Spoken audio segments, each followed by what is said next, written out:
warahmatullahi wabarakatuh। आज की इस वीडियो के अंदर अपन देखेंगे किस तरीके से हम सेलेक्ट कर सकते हैं लॉन्ग टर्म के लिए शेयर फॉर इन्वेस्टिंग। तो इन्वेस्टिंग और ट्रेडिंग के अंदर फ़र्क होता है। इन्वेस्टिंग जो होता है वो हम पैसा इन्वेस्ट करते हैं किसी भी कंपनी में, और इन्वेस्ट करने के बाद एक लॉन्ग टर्म के लिए इन्वेस्ट किया जाता है। उसका जो नज़रिया होता है, व्यू होता है, वो लॉन्ग टर्म का होता है। तो ट्रेडिंग जो की जाती है वो इंटरडे बेसिस पे भी की जाती है, और स्कैल्पिंग भी होती है, मंथली होती है। तो इस तरीके से ट्रेडिंग की जाती है। ये पर डे के हिसाब से भी ट्रेडिंग की जाती है। तो ट्रेडिंग और इन्वेस्टिंग में फ़र्क होता है। ट्रेडिंग जो होती है वो हमारे क्या लॉन्ग टर्म के हिसाब से नहीं होती है। हम वो अ, एक दिन के हिसाब से ही ट्रेडिंग करते हैं, या कुछ दिन या कुछ महीनों के हिसाब से ट्रेडिंग की जाती है। उसके बाद हम अपने पोजीशन को स्क्वायर ऑफ कर देते हैं। लेकिन इन्वेस्टिंग जो होती है वो एक लॉन्ग टर्म का व्यू होता है, जिसके अंदर मिनिमम हम 2 साल, 3 साल, 5 साल, 10 साल का हम व्यू रखते हैं। उसके हिसाब से हम इन्वेस्टिंग करते हैं। तो आज की इस वीडियो के अंदर अपन देखेंगे कि इन्वेस्टिंग के लिए कौन सी कंपनियां जो होती है बेहतर होती है। तो शेयर मार्केट के अंदर तीन टाइप की जो है कंपनियां होती है। मिड कैप, स्मॉल कैप और लार्ज कैप, ऐसी तीन कंपनियां होती है। तो शेयर मार्केट में जो सबसे जो छोटी कंपनी होती है, स्मॉल कैप जिसे कहा जाता है, तो उसकी जो ये मार्केट कैप दिख रहे हो, मार्केट कैपिटल, मतलब उसकी मार्केट के अंदर क्या वैल्यूएशन, उसकी क्या कैपिटल है, ये यहाँ पे आप स्क्रीन के ऊपर आके चेक कर सकते हो। तो जैसे मैंने ये BEL कंपनी का ये डाल रखा मार्केट कैप। तो जो कंपनियां स्मॉल कैप वाली जो कंपनी होती है ना, वो 5,000 करोड़ से कम वाली जिनकी मार्केट कैप होती है, उनको हम स्मॉल कैप कहते हैं। तो ऐसे जो कंपनी होती है ये क्या है, थोड़ी रिस्की होती है, और इनके अंदर इन्वेस्टिंग करना थोड़ा क्या है, रिस्की होता है। और इसके अंदर हमारे को क्या है, अच्छा प्रॉफिट भी नजर नहीं आता है। और आए दिन इनके अंदर क्या क्रेसेस आते रहते हैं। तो जैसे कि मैं आपको बताऊं, जी,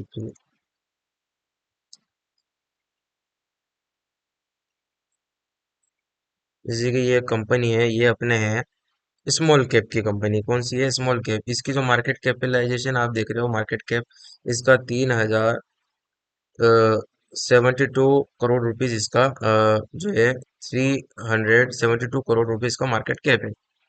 तो इतना जो है कम मार्केट कैप है, मतलब 5,000 करोड़ से कम की है। तो इसके अंदर क्या है, अब आप 10 ईयर का इसका चार्ट देखते हो और मैक्स टू मैक्स देखते हो इसका, तो आप देखोगे कि ये जब से आई है मार्केट के अंदर, तो इनने मार्केट में गिरी ही रही है। ये इसका चार्ट बढ़ ही नहीं रहा है, ये मार्केट के अंदर क्या है, बस गिरती ही जा रही है। तो ऐसी कंपनियां जो होती है ये हमारी स्मॉल कैप होती है। फिर इसके बाद जो होती है मिड कैप कंपनियां वो होती है जिनका मार्केट कैप 5,000 करोड़ से 20,000 करोड़ के बीच में होता है। उन्हें हम जो है क्या कहते हैं, मिड कैप कंपनियां।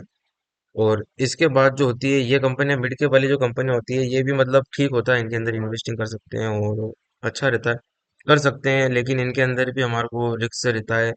मार्केट ऊपर नीचे होता है तो उसके अकॉर्डिंग रिस्क रहता है। उसके बाद जो आती है लार्ज कैप कंपनियां, सबसे बेहतरीन कंपनियां हमें इन्वेस्टिंग के लिए। जो आज मेरा टॉपिक है, कौन सी how to select share for long term, तो कौन से शेयर हमारे को लॉन्ग टर्म के लिए जो है रखना चाहिए, किस कंपनी में हमें इन्वेस्ट करना चाहिए, तो वो होती है लार्ज कैप कंपनियां। वो इनका जो मार्केट कैप होता है वो 20,000 करोड़ से ज्यादा होता है। उन्हें हम लार्ज कैप कंपनियां कहते हैं। तो ऐसी कंपनियां जिनका मार्केट कैप 20,000 करोड़ से ज्यादा होता है, तो उन्हें लार्ज कैप कंपनी कही जाती है। और ये कंपनियां को जो आप देखोगे कि ये हमेशा बढ़ेगी ही बढ़ेगी। ये कंपनियां कभी भी आपको गिरती हुई और लॉस में जाती हुई नहीं दिखेगी। ये एक शॉर्ट टर्म के लिए भले लॉस दे सकती है, शॉर्ट टर्म के लिए गिर सकती है, लेकिन लॉन्ग टर्म के लिए ये कंपनियां क्या है, बढ़ेगी ही बढ़ेगी। तो मैं आइए उसके एग्जांपल बताता हूँ। जैसे कि गेल है आपका, ये एक अच्छी कंपनी है, और जो है ये अपने काय के अंदर आती है, लार्ज कैप के अंदर आती है। तो आप मैक्स टू मैक्स देखोगे, अगर 2009 से भी देखते हो, तो आज ये कंपनी अच्छी खासी बढ़ी ही हुई दिख रही है अपन को। तो ये आपको कुछ ना कुछ प्रॉफिट ही देके जाएगी, लॉस आपको नहीं देगी। जैसे कि अब आपने गेल ले लिया, इसके बाद मैं आपको एक और एग्जांपल देता हूँ, BEL। तो इस कंपनी का देखते हैं। तो इस कंपनी का जो है ये कौन सी अपने मार्केट कैप की कौन सी कैटेगरी में आती है, फर्स्ट कैटेगरी में आती है। ये अपने लार्ज कैप जो है के अंदर आती है। तो ये जो है आप इसका जब चार्ट देखोगे मैक्स टू मैक्स, मतलब मैक्स टू मैक्स इसका चार्ट क्या है, तो जब से ये कंपनी आई है उसके बाद से ये कंपनी बढ़ी रही है, कंपनी ने घटी नहीं है। जब से आप देख रहे हो 2021 से, जब ये मतलब 40 के आसपास थी, आज ये कंपनी 400 के आसपास हो गई है।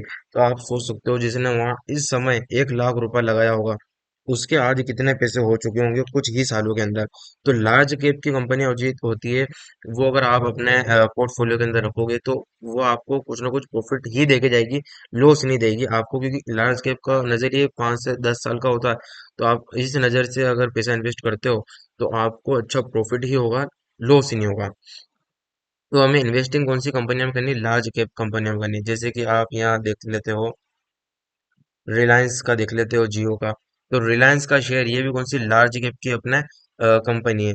अगर आप इसके अंदर इन्वेस्ट करते हो और अगर आप 10 साल के लिए भी एक इन्वेस्टिंग का अगर नजरिया आप रखते, तो 2017 में जहाँ इसका शेयर 300 रुपये का था, और आज वही शेयर अपने सामने 1500, 1550 रुपये के आसपास चल रहा है। तो आप देख सकते हो इन्वेस्टिंग के, अगर आप 2017 में इन्वेस्ट 1 लाख रुपए करा होता तो आज आपका कितना पैसा बढ़ चुका होता। इसी तरीके से अपन और एग्जांपल देखते हैं, जैसे कि टीसीएस, ये कंपनी देखते हैं तो ये भी हमारे क्या है, लार्ज कैप की कंपनी। यहाँ से अपन मार्केट कैप आके क्या कर सकते हैं, चेक कर सकते हैं, स्मॉल कैप है, लार्ज कैप है, मिड कैप है, कौन सा कैप है, ये देख सकते हैं।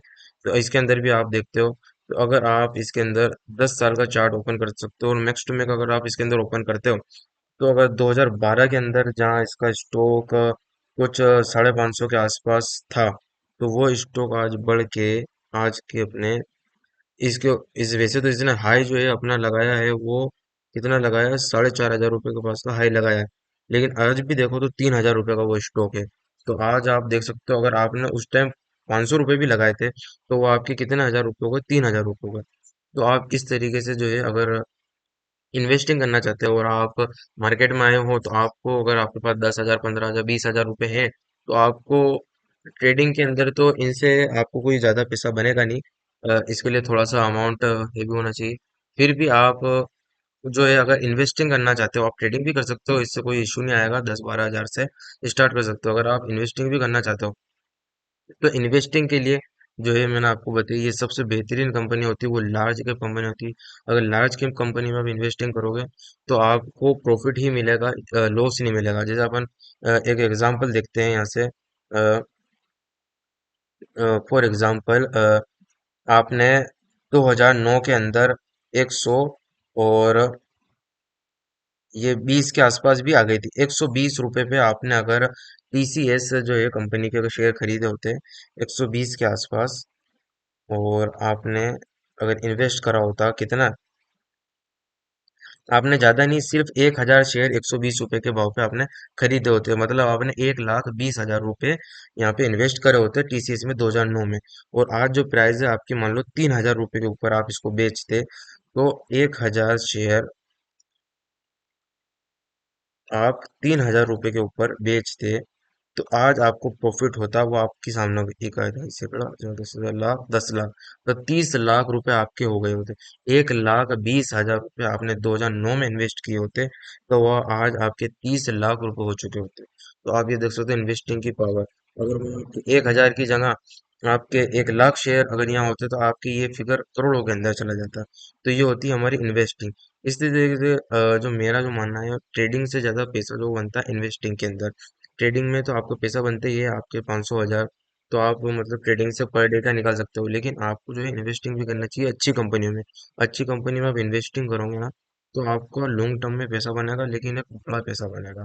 तो आज की वीडियो में अपन ने देखा कौन सी कंपनियां बेहतर है इन्वेस्टिंग के लिए, और कौन सी कंपनियां में हमें इन्वेस्ट करना चाहिए। तो अगर आपको वीडियो अच्छा लगा हो तो आप लाइक शेयर सब्सक्राइब जरूर करें, और कमेंट भी करें अगर आपको कुछ समझ में नहीं आया हो। तो आज के लिए इतना ही। Thank you for watching.